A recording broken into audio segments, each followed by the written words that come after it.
Jadi ada seorang pria yang menjadi seorang influencer tapi di bidang kriminal. Biasanya kan ya influencer itu ada di bidang kesehatan, olahraga, investasi, marketing, parenting, dan profesional lainnya. Tapi dia malah di bidang kriminal. Begini ceritanya.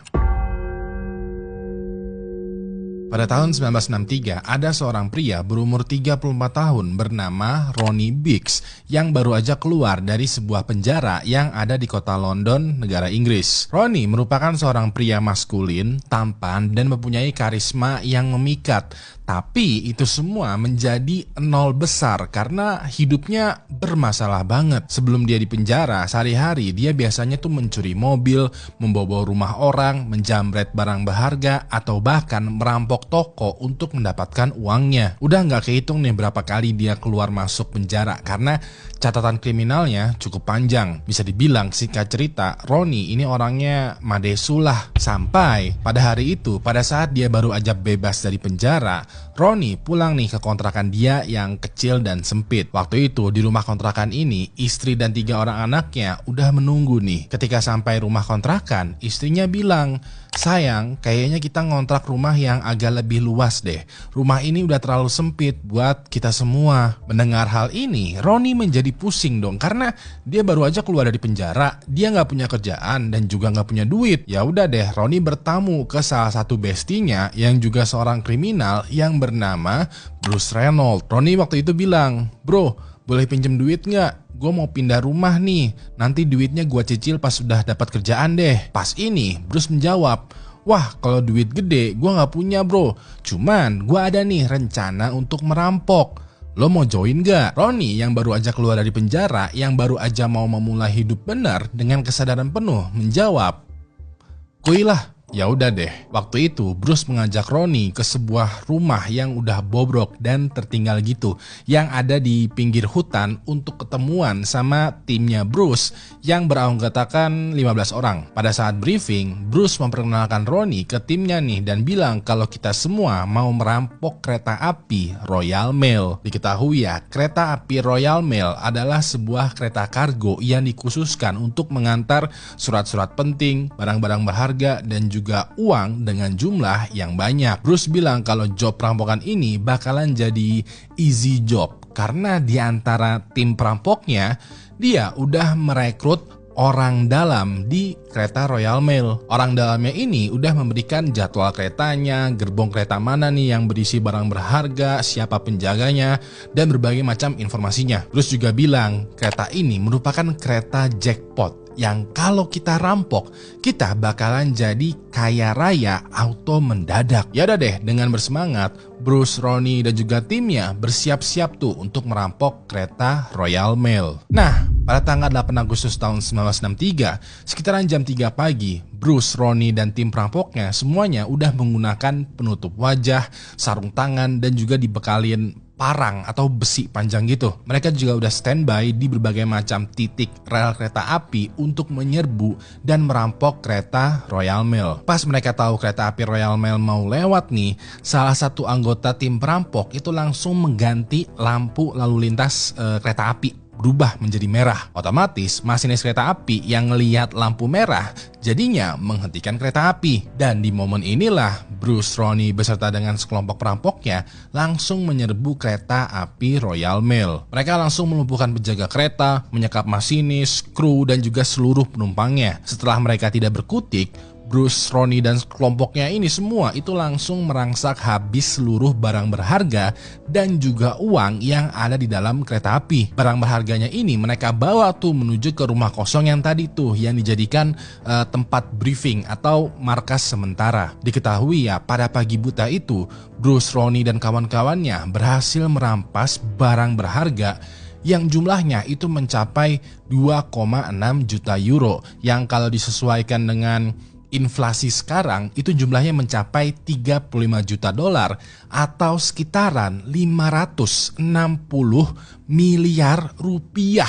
Itu banyak banget men. Di rumah ini mereka bagi-bagi nih ya uangnya dan mereka masukin tuh ke dalam tas. Waktu itu Ronnie mendapatkan jatah sekitaran 4,2 juta dolar atau senilaian 67 miliar rupiah. Setelah bagi-bagi uangnya, masing-masing dari mereka itu bawa nih tas yang berisi jatah lalu pergi ke arah yang berbeda untuk kabur dan bersembunyi. Lalu bagian akhir dari rencananya adalah bakalan ada nih satu orang timnya Ronnie yang kita sebut saja sebagai Fulan yang ditugaskan untuk membakar rumah bobrok tempat markas sementara mereka. Fulan ditugaskan untuk membakar rumah supaya bukti dan juga jejaknya Bruce, Ronnie dan semua anggota perampok lainnya menghilang dimakan api. Tapi entah karena lupa atau karena udah megang duit ya, Fulan itu lupa menjalankan bagian akhir dari rencana ini. Dia lupa tuh membakar rumahnya dan karena inilah jejak dari Bruce, Ronnie dan juga sekelompok perampok itu masih tersimpan di dalam rumah bobrok. Gara-gara ini juga polisi yang akhirnya tiba di kereta api Royal Mail yang lagi investigasi nih ya berhasil tuh melacak keberadaan rumah bobrok markas sementaranya Bruce, Ronnie dan kelompok perampoknya. Pada saat polisi menyisir dan memeriksa rumah bobrok ini, mereka mendapatkan tuh sidik jari, bukti dan juga jejak dari keberadaannya Ronnie. Ya udah deh, dikarenakan Ronnie adalah kriminal yang udah sering keluar masuk penjara, dengan mudahnya polisi lagi-lagi menangkap Ronnie. Pas Ronnie ditangkap, dia diinterogasi dan juga ditekan untuk memberitahu letak di mana dia menyimpan uang hasil rampokan dan juga siapa aja tuh anggota perampoknya. Ronnie nggak mau kasih tahu tuh di mana menyimpan hasil rampokannya. Dia bersikeras tuh untuk tutup mulut. Tapi dikarenakan terus-terusan ditekan oleh polisi, Ronnie akhirnya cepuin Bruce dan juga kelompok perampoknya kemarin. Alhasil pada akhirnya Bruce dan kelompok perampoknya semuanya berhasil ditangkap. Ronnie yang masih nggak mau juga ngasih tahu lokasi dia menyimpan uang hasil rampokan, waktu itu divonis tuh mendapatkan hukuman 30 tahun penjara tanpa ada kemungkinan untuk pembebasan bersyarat. Walaupun begitu, pada saat di penjara, Ronnie merasa kalau penjara bukanlah untuk dia. Dia kayak, masa sih gua mau di penjara terus-terusan? Ya udah deh, selama 15 bulan ke depan, Ronnie membuat rencana untuk kabur dari penjara. Waktu itu, sedikit demi sedikit, Ronnie mengumpulkan tali tambang yang dia ikat sambung supaya menjadi panjang banget. Dan surprise-surprise, rencananya berhasil. Waktu itu, pada tanggal 8 Juli tahun 1965, Ronnie menggunakan tali tambang yang dia buat sendiri berhasil nih kabur dari tembok penjara. Pas ini, setelah dia kabur dari penjara, dia langsung pergi menuju ke daerah pedalaman di wilayah Brussels, negara Inggris, untuk mengambil duit hasil rampokan yang udah dia sembunyikan. Duitnya ini dia gunakan untuk membuat identitas baru dan juga membawa anak dan istrinya untuk kabur ke kota Paris, negara Prancis. Di sana mereka buat lagi identitas baru dan juga melakukan operasi plastik untuk mengelabui polisi karena Ronnie sadar betul kalau dia adalah sekarang buronan. Lalu pada tahun 1966, Ronnie dengan keluarganya itu lagi-lagi memasukkan dokumen identitas dan pergi ke kota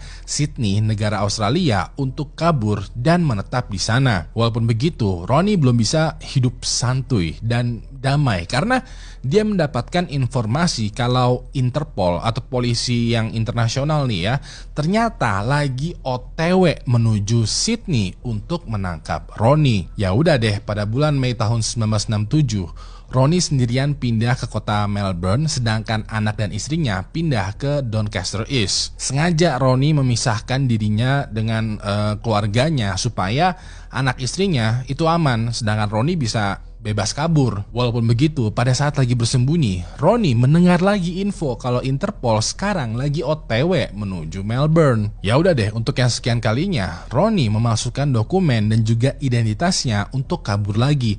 Dan kali ini dia kabur menuju ke negara Brazil. Walaupun begitu, pada saat di negara Brazil, Ronnie bisa agak sedikit bernafas lega karena dia nggak mendengar kabar dari Interpol. Waktu itu demi bisa menyamar dengan warga sekitar, Ronnie menyamar dan juga bekerja sebagai tukang kayu. Dengan keterampilannya, dia beneran bisa nih menjadi pengrajin kayu atau tukang kayu yang memiliki banyak pelanggan. Nah, penyamaran dan keterampilannya Ronnie ini terbilang sukses karena dia bisa hidup tenang nih tanpa diburu Interpol selama 5 tahun selanjutnya. Sampai ketika lagi asik berparti menikmati kehidupan yang baru, dia ketemuan dan kenalan dengan seorang penari striptis yang kita sebut saja sebagai Fulana. Pas ini Ronnie jatuh hati dan ujung-ujungnya dia menikahi Fulana dan berkeluarga. Bisa dibilang pada tahap ini Ronnie sekarang memiliki 2 keluarga nih.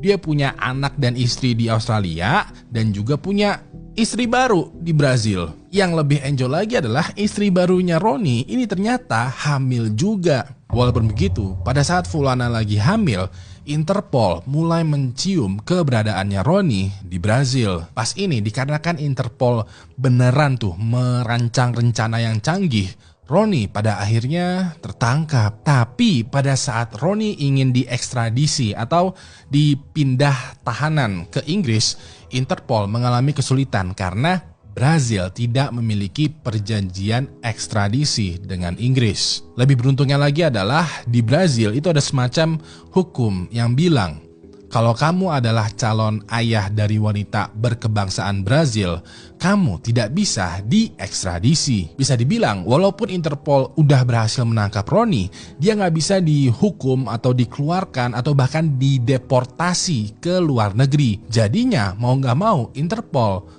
mesti membebaskan Ronnie. Walaupun begitu, semenjak ditangkap oleh Interpol, nasibnya Ronnie menjadi berubah. Waktu itu media massa dan juga TV di Brazil itu menayangkan tuh ya kisah perjalanan hidup dan juga dosa-dosanya Ronnie. Tayangan ini juga bilang kalau Ronnie sebenarnya adalah buronan yang sebenarnya sudah ditangkap, tapi karena ada urusan hukum dan legalitas, dia jadinya nggak bisa ditangkap. Nah, berita-berita ini ternyata menjadi viral di masanya ya dan menghancurkan reputasinya Ronnie. Ronnie yang tadinya adalah pengrajin kayu yang sukses, yang punya banyak pelanggan, sekarang itu semua orang kayak takut dengan dia. Alhasil bisnis Ronnie itu menjadi bangkrut dan dia mulai masuk ke dalam keterpurukan. Walaupun begitu, walaupun bisnis Ronnie bangkrut dan reputasinya hancur, dia nggak menyerah. Ronnie justru malah memanfaatkan keviralan cerita hidupnya dengan cara menjadi influencer. Waktu itu Ronnie awalnya mulai menjual tuh ya